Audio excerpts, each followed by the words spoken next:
Ya, kandidat Presiden Prabowo Subianto mencitrakan diri sebagai sosok berani dan tegas, sementara Joko Widodo membentuk dirinya sebagai sederhana, jujur, dan merakyat.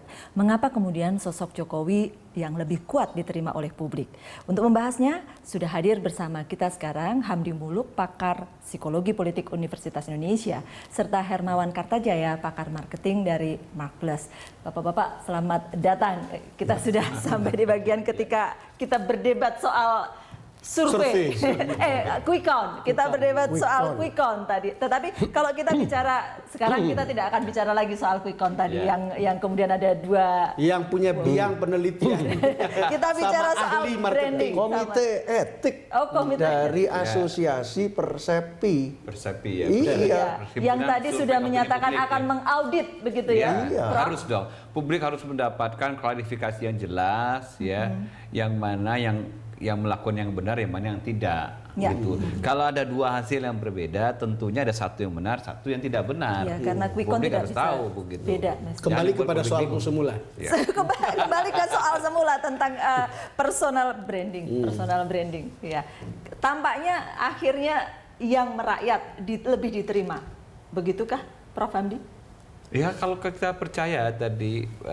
Kita ambil rata-rata dari lagi ini quick count, kita harus menunggu sebenarnya hasil resmi dari KPU ya, untuk tidak mengatakan kita terburu-buru ya. Yang bisa pegang sekarang baru hasil rata-rata. Saya memakai istilah saya rata-rata dari 7-8 lembaga survei yang mengunggulkan Jokowi ya, bukan mengunggulkan, menemukan fakta data bahwa hasil perhitungan cepatnya Jokowi lebih unggul dibanding Pak Prabowo. Hanya 3 atau 4, saya lihat dari 4 lembaga survei yang mengunggulkan lewat quick count itu Pak Prabowo yang menang gitu. Saya tentu percaya yang lebih banyak dulu sementara sampai saya besok mengaudit dulu kan. Ya, tapi kalau kita percaya itu berarti bahwa hari ini mudah-mudahan kita akan mendapatkan presiden baru gitu ya. Yang ternyata tadi dikatakan lebih dicitrakan merakyat, sederhana, jujur, dan pekerja keras gitu ya. Dan itu ini diinginkan rakyat Indonesia. Saya kira masuk akal karena mungkin kita lihat ya, kita pernah punya pemimpin di era otoriter misalnya. Jadi orang berubah, ingin perubahan itu begitukah? Keras gitu, diciptakan mungkin otoriter, dan juga mungkin ada yang mengatakan di tangan besi gitu ya, dengan harapan dia bisa mendisiplinkan bangsa itu. Ternyata masyarakat tidak menginginkan itu sekarang. Masyarakat lagi menginginkan mungkin pola yang kepemimpinan yang lebih melayani, Bang Don melihat pemimpin yang mengajak orang gitu loh. Seperti itu. Masyarakat ingin sesuatu yang berbeda. Saya rasa sekarang ini kalau kita ikuti pemberitaan ingin sesuatu yang berbeda. Cuma saya mau nanya kepada Pak Hermawan juga. Pak Hermawan. Jadi ceritanya begini. Saya berangkat dari reaksi sosmed, medsos hari ini, yang kemudian membuli TV One sebagai memang beda. Lalu kemudian itu kemudian jadi trending topik dunia. Yang ingin saya katakan, orang memberi reaksi. Ada reaksi kedua adalah kita punya survei mengatakan, sebagian besar survei mengatakan Jokowi yang menangkan, kecuali TV One punya presiden sendiri, kan karena mengikuti lembaga-lembaga survei yang kemudian mengumumkan hasilnya di sana. Pertanyaan saya, reaksi publik seperti ini kan, itu kan karena stimulus atau karena feed dari reaksi Pak Prabowo dan berita TV One begitu. Sebetulnya kemudian kembali ke soal publik, kalau dia ngebully begitu, itu apa artinya untuk sebuah institusi seperti TV One atau untuk orang seperti Pak Prabowo? Jadi kan pada edisi yang lalu, waktu saya diundang, saya kan udah mengatakan bahwa sebetulnya ini bukan gejala Ameriki ini di Indonesia ini, bahwa di marketing itu ada 3 tren. Dari vertikal menjadi horizontal, dari eksklusif menjadi inklusif, dari individual jadi sosial. Cuma kan saya bilang waktu itu, kalau di Jakarta, dulu yang mewakili horizontal, inklusif, dan sosial ini udah menang. Dulu Pak Foge, mohon maaf ini kan mewakili yang vertikal. Nah, saya waktu itu kan bilang, ini juga sekali ini terjadi lagi. Cuma agak sulit diramal, karena voternya banyak sekarang, bukan Jakarta tok, Iya. dan Iya. beragam-ragam, Iya. heterogen dan sebagainya. Apakah kita memang sudah tren itu terjadi atau masih belum gitu? Makanya kali ini kan tipis itu juga karena memang harus diakui ya, mesin-mesin partai politik di koalisi Merah Putih ini kan luar biasa. Betul. Sedangkan mesin di koalisi yang satunya ini nyaris, mohon maaf ini, Mengandalkan relawan. sudah mengandalkan relawan sehingga kelihatan sporadik. Tapi at the same time, yang sporadik itu kelihatan lebih otentik. Dan ini yang kedua juga yang saya katakan bahwa sesudah ada internet, brand itu harus ditopang oleh karakter, Pak Don. Ya, dan youth woman netizen, saya pernah ngomong enggak ini waktu itu ya, youth woman netizen berdasarkan pengalaman Macplus itu adalah 3 komunitas yang dengan datangnya internet menjadi lebih powerful, terutama netizen ini. Netizen ini, kenapa? Karena netizen ini sulit dikerjain, sulit dimanage. Bisa lah pakai robot, pakai macam-macam. Tapi akhirnya karena begitu banyaknya, ya toh, itu kan kayak Oscar Pak ya. Karena jurinya 1000 lebih, jadi akhirnya bukan filmnya Leonardo DiCaprio yang menghalalkan semua cara untuk jadi kaya itu yang menang, Wolf of Wall Street. Tapi akhirnya film kemanusiaan yang menang. Itu kan karena jurinya 1000 lebih. Nah, di netizen itu juga begitu. Jadi kan enggak unlimited. Jadi akhirnya itu memang karakter itu memang akan sangat terlihat. Brand sama ditambah yang dengan karakter. Brand karakter. Prof. Hamdi kayaknya. Brand seperti- with karakter ya. Brand with Brand with karakter. karakter. Iya, betul. Kalau bicara soal karakter Iya. dari penelitiannya Prof. Hamdi. Iya, kalau kita lihat kan memang karakternya memang begitu kan. Ya memang dulu beberapa waktu lalu orang mengatakan, kok Anda mengatakan Pak Prabowo tidak terlalu stabil secara emosional. Saya kira ya, ternyata betul lagi. Tadi kita lihat dia marah-marah juga kan. Iya. Confirm gitu kan. Bersemangat, Ya. Pak. Bersemangat. Iya, bersemangat memang tadi ketika menyampaikan pernyataan. Enggak, tadi dia mengusir wartawan itu juga. Tetapi kan ini kalau saya Prof. Hamdi itu saya menganggap bagian dari abnormalitas. Jadi keinginan untuk menang, ntar dulu kan saya kan tanya Pak ahlinya. Iya. Jadi dari keinginan untuk menang, lalu kemudian hasilnya seperti itu. Responnya kira-kira seperti itu. Kalau saya lihat pidatonya Pak Prabowo itu memang suaranya bergetar dan keras banget. Ya. Gimana itu? Ya itulah dia gitu. Ya apalagi gitu.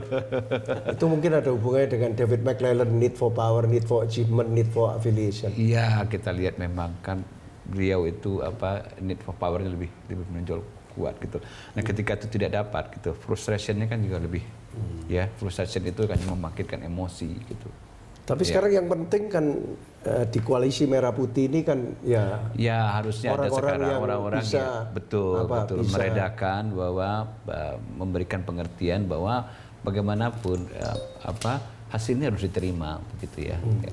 Dan kita tidak bisa terus-terusan misalnya bersikap seolah-olah ya ini menang begitu ya. Dan bahwa misalnya fakta-fakta saintifik itu kita kesampingkan misalnya ya, dengan berpura-pura misalnya mendasarkan hasil kepada 1-2 lembaga yang memang kredibilitas akademiknya masih diragukan begitu.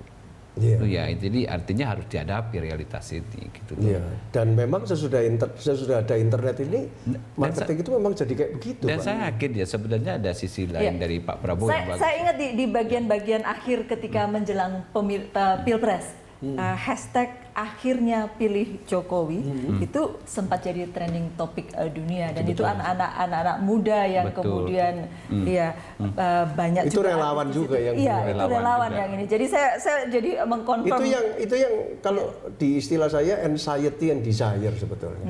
Anxiety and desire-nya. Oh, ada harap-harap cemas sebenarnya. Kecemasan Tapi ada juga harapan yang impian, besar, iya. ya, Kalau ada impian. di marketing itu kan ada 3 tingkat, 1.0 need and want, 2.0 expectation perception, 3.0 itu anxiety and desire. Nah, di anak-anak muda, di perempuan dan di netizen ini biasanya di 3 komunitas ini dengan adanya internet memang sering keluar di situ anxiety and desire.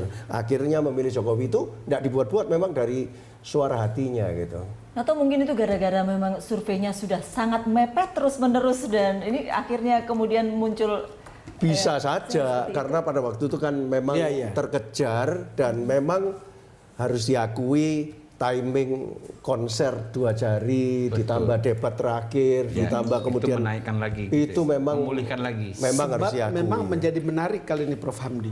Partisipasi orang itu tinggi. Ya. Saya selamanya golput, tapi hari ini saya ikut memilih.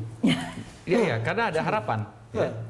Itu ada harapan, ada antusiasme. Jadi sebenarnya kita lihat sebenarnya apa virus Jokowi itu sudah mulai waktu masuk DKI. Saya sudah mengatakan dulu kan, ini gejalanya virus saya bilang. Virus itu baru berhenti sampai seorang terjangkiti dulu, seperti epidemik ya.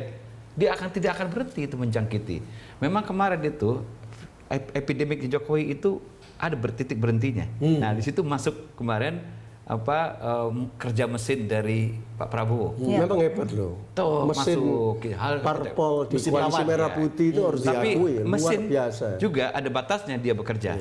Seperti tadi, karena karakter juga tidak bisa dipoles lagi gitu loh. Iya, ada batasnya gitu kan. Dia berhenti di situ dan terakhir di tikungan terakhir betul Pak Hermawan katakan ada momen misalnya antusiasme masyarakat itu ada orang-orang muda ya, orang-orang yang tadinya tidak terlalu peduli dengan politik melihat ada harapan dan mereka turun. Yang lahirlah hashtag tadi itu akhirnya Jokowi. Nah, Jokowi. Ya. Ketika kalau itu memang menyentuh sampai ke anxiety and desire, itu orang itu wow. Ya ini yang aku cari. Ya. Tapi kalau nggak kena anxiety and desire, cuma need and want, just okay. Makanya ada okay, aha, wow itu. Sekarang zaman sekarang kalau kita nggak bisa nyari anxiety and desire-nya customer dalam hal ini voter, kemudian itu dipakai sebagai isu, asal isu itu masuk begitu saja, walaupun itu termanage itu memang susah Pak Don. Dan dalam kasus seperti ini, objeknya adalah Jokowi. Atau ada hope dari publik yang kemudian jadi anxiety dan desire tadi itu. And desire. Iya loh, kalau kita di marketing itu kan branding itu bisa negara Indonesia ini juga brand, kemudian koalisi merah putih, Partai koalisi juga apa itu juga brand. Pak Prabowo itu juga brand yang di-build 10 tahun. Pak Jokowi itu juga branding. Nah, ini Pak semua Hermawan, ini kalau brand. boleh melanjutkan sedikit Bang Don tadi, apakah ini karena kerja seorang Jokowi atau karena memang masyarakat ingin sesuatu yang berbeda? Dia kerja. Ya, Jadi dua-duanya. jangan main-main sama Jokowi. Kan beliau ini kan pernah dipilih oleh juri-juri sebagai marketer of the year. Tahun 2010. Bukan saya loh yang milih, tapi acaranya memang kita yang ngadain tiap Desember itu juri-juri memilih dia dari sektor government waktu dia wali kota Solo. Jadi orang memang melihat Jokowi ini tidak sempurna, tetapi dia pinter membrandingkan dan itu jangan disalahkan kalau umpamanya pada waktu deklarasi dia nyium bendera merah putih dan ternyata kemudian wartawan seneng sama merah putih ini, ya toh. Nah itu terus dimuat semua. Itu science loh. Pak Jokowi Itu science. ini tidak Jadi, sempurna. free marketing ya. Ya. Pak Jokowi ini tidak sempurna. Saya Dan ingat kita pada juga tidak tulisan berharap juga ya, ada pemimpin. tulisannya Anies Baswedan. Ya. Jangan mengharapkan kesempurnaan dari seorang Jokowi. Nggak bisa. Tetapi lihatlah lawannya. Dia saya baca tulisannya itu di Twitter. Ya kalau di marketing itu kan ada 4C Pak Don. Company itu dalam hal ini Jokowi, ada kompetitor, nah, ini pasangan yang lain, ada customer voter. Tapi ada change di sini, ada 4C. Jadi memang kita we don't need to be better, we don't need to be the best, we just need to be different sebetulnya. Itu inti marketing yang itu sering orang nggak tahu itu dikira. We need to be bigger, we need to be mightier, we need to be stronger, we need to be better, we need to be the best. Salah. Tapi we need to be different. We need to be But different. the most important we have to be different. Differentiation-nya itu adalah uniqueness yang sangat otentik, dan kalau orang melihat itu otentik dan authenticity itu relevan dengan dia, walaupun kita otentik tapi authenticity-nya tidak relevan sama voter ya. Makanya dia dapat. Ya itu makanya mencari anxiety and desire Oke. itu. Kita boleh lanjutkan sesaat lagi ya, Bapak-bapak. Kami akan kembali untuk Anda sesaat lagi.